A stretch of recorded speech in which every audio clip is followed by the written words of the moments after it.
राष्ट्रपती वेंचणुकेन हे फावट भाजपाक कसरत करचीच पडटली। ही वेंचणूक दिसता तितकी सादी ना अशें मत महाराष्ट्राचे खासदार संजय राऊत हाणें व्यक्त केलां।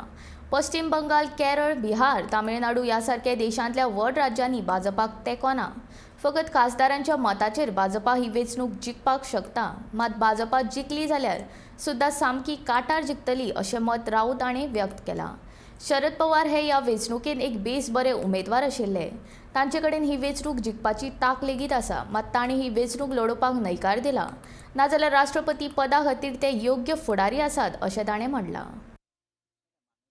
साहेबांनी स्पष्टपणे ही निवडणूक लढण्यास नकार दिला। जर ते हो म्हणाले असते तर ही निवडणूक रंगतदार झाली असती आणि कदाचित पारडं हे माननीय पवार साहेबांच्या बाजूने झुकलंही असतं।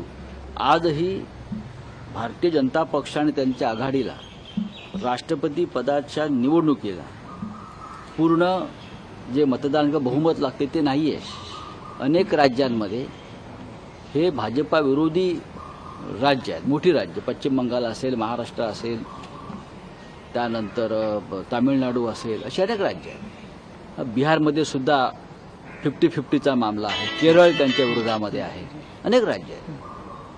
आणि जर शरद पवार उभे राहिले असते, त्यांनी जर हो म्हणाले असते ते, तर मोठ्या प्रमाणावरती अनेक राज्यातून माननीय पवार साहेबांना नक्कीच मतदान झालं असतं।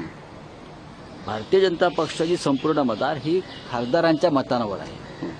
खासदारांच्या मतांचं मूल्य हे सर्वाधिक असतं, 700च्याही वर हे मूल्य आहे आणि ते मूल्य त्यांच्या पारड्यात असल्यामुळे भारतीय जनता पक्षाला चांगलं मतदान होऊ शकतं। तरीही जर देशभरातलं गणित केलं तर या क्षणी सामना बरोबरीचा आहे। भारतीय जनता पक्ष 101 मतांनी फार तर पुढे असेल।